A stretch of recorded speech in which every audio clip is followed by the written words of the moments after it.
نفری بختیار جان زنده باشن شیردلانی خراسان. شیردلانی خراسان فسیگده پریود. الان دوستای عزیز و مهربانی ما قرصک برای بانوی هنر میزنیم. پروین بانو ما برات همیقا بگم، ما زیاد گند نمیگم، ما که دیگه هم میریم. بیا تا گل برافشانیم و ما در ساغر اندازیم، فلک را سخت پیش گاویم و ترک نو در اندازیم.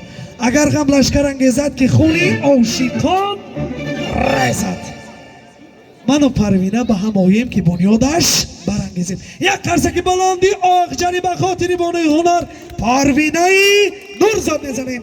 بعضم به خاطر شما شادی و خرسندی کنیم. مرحبا.